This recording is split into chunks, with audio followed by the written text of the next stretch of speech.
अस्सलाम वालेकुम एवरीवन, क्या हाल चाल है। आज मैं आपके सबके साथ बहुत ही ज़बरदस्त और डिलीशियस रेसिपी शेयर करने वाली हूँ जो कि बच्चे बड़े बूढ़ों सभी को बहुत पसंद आने वाली है। सबसे बढ़ के शाम की चाय के साथ ये जो है सर्व होगी। आप लोग एज अ गेस्ट जो है इसको सर्व कर सकते हैं। बहुत बहुत डिलीशियस बनेगी। ये घर के जो अज्जा होते हैं ना, ये स्पेशली गंदम के आटे से बनने वाली रेसिपी है। ज़रूर ट्राई करना, लाइक करना। और इतनी ईजी रेसिपी है कि हर कोई इसको फॉलो कर सकता है। यहाँ पर मैंने 1 कप जो है मैदा लिया है। मैदे को अच्छे से छानना है। अच्छे से छानेंगे आपके जो बिस्किट है वो फ्लफ़ी बनेंगे और बहुत ही क्रंची बनेंगे। क्योंकि आपको पता है बरसात का मौसम है, जितने बड़े मर्ज़ी सुपर स्टोर से बेसन या मैदा लेकर आओ उसमें कुछ ना कुछ होता है। 1 टेबलस्पून भर के बेसन, 1 टेबलस्पून भर के सूजी ऐड करेंगे, उसको भी हम छानेंगे। और आपको पता है कितने हेल्दी वे में बिस्किट बनने वाले हैं, क्योंकि इसमें हम देसी घी यूज़ करेंगे, इसमें हम लोग सूजी यूज़ कर रहे हैं, इसमें हम लोग बेसन यूज़ कर रहे हैं। बेहतरीन और परफेक्ट जो है ना बिस्किट बनेंगे। ज़रूर ट्राई करना ये रेसिपी। 1 से 1.5 टेबलस्पून मैंने इसमें तिल ऐड किए और खोपड़ा पाउडर ऐड किया है। आप लोग और भी नट्स ऐड कर सकते हैं। इसकी जो है ना खूबसूरती के साथ साथ इसके जायके को और मज़ीद बढ़ाने के लिए अच्छे से मिक्स करेंगे।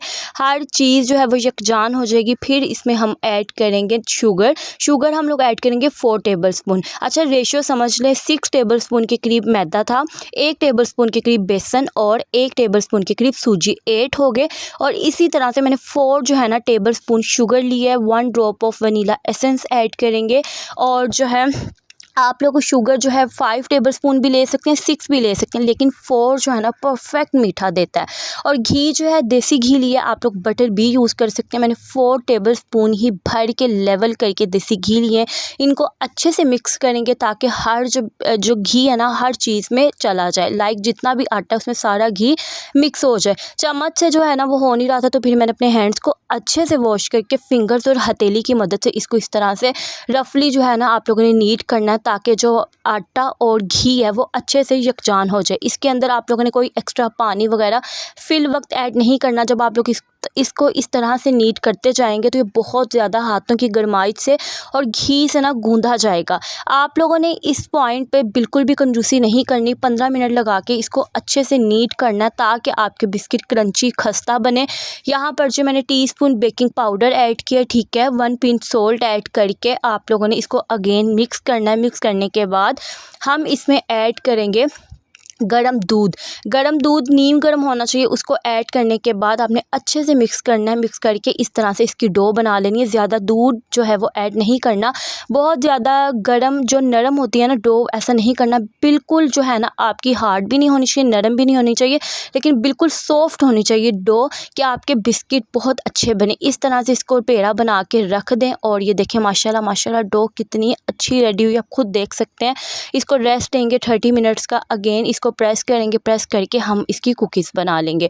अगेन एंड अगेन मैं आपको डो दिखा रही हूँ कि आप लोग देख सकते हैं। इस पॉइंट पे आप लोग हाफ़ जो बैटर में कोको पाउडर ऐड कर लें, cocoa powder sorry for that, वो ऐड करके आप लोग बिस्किट्स को कोई भी शेप दे सकते हैं। ठीक है, मैंने इस बार सिंपल जो कुकीज़ होते हैं वो बनाए। इस तरह से शेप देंगे। शेप देने के बाद आप लोग इसके ऊपर नट्स लगा सकते हैं, तिल लगा सकते हैं, ये आपकी अपनी चॉइस है। अच्छा, मैंने क्या किया था, इसको इस तरह से बिस्किट बनाकर दूध जो था ना वो मैंने ऐड कर दिया। हल्का हल्का दूध स्प्रेड करना है। और जब दूध जो है बिस्किट के साथ बेक होगा, इतना प्यारा और इतना खूबसूरत कलर आएगा, क्योंकि जब दूध कड़ेगा बिस्किट्स के ऊपर बहुत बहुत प्यारा कलर आएगा। और एग वॉश भी लगा सकते हैं, लेकिन एग वॉश से थोड़ा येलो शेड में चला जाएगा। इस तरह से बिल्कुल परफेक्ट जो है ना कलर आएगा।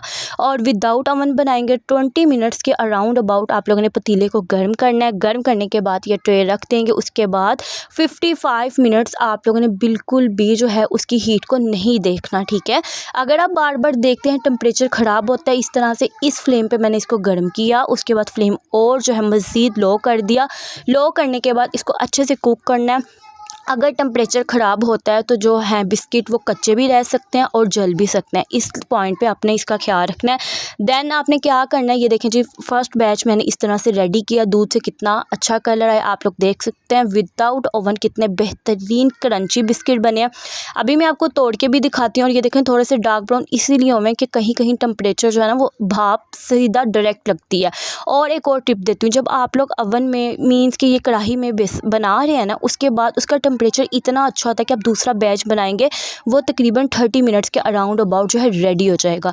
ये देख सकते हैं आप लोग कितना खूबसूरत कलर आए, बहुत क्रंची बने थे। आप लोग मेरी ये रेसिपी ट्राई करें, आपके घर वाले बड़े बच्चे बूढ़े सब आपको दुआएं देंगे और आप बाज़ार से बेकरी स्टाइल जो बिस्किट होते हैं वो लाना भूल जाएंगे। आप लोगों के घर में गेस्ट हैं, आप चाय के साथ ये बनाएं और सर्व करें और आपको दुआएं मिलेंगी। यहाँ पर जी ये है जिसकी फ़ाइनल लुक। अब मैं आपको इसको तोड़ के दिखाती हूँ। बेहतरीन। अगर आपको मेरी आज की ये रेसिपी अच्छी लगी है तो लाइक करके अच्छा और प्यारा सा कमेंट करना, और शॉर्ट्स में भी मैं बहुत अच्छी रेसिपीज़ शेयर करती हूँ 3 मिनट्स के अराउंड अबाउट, वो भी वॉच कर लिया करें और ज़रूर ट्राई करना। आंखें बंद करके आप लोग ये रेसिपी को ट्राई कर सकते हैं। और ये देख सकते हैं आप लोग सूजी और मैदा और जो बेसन है वो बेहतरीन जो है कुकड है, अंदर से अच्छे से कुकड है। आपने देख सकते हैं बिस्किट को खस्ता बनेंगे, इसको एयरटाइट जार में आप लोग महफूज करें और काफ़ी टाइम तक आप लोग इस्तेमाल कर सकते हैं। मिलूंगी नेक्स्ट रेसिपी में, तब तक के लिए अल्लाह हाफिज़।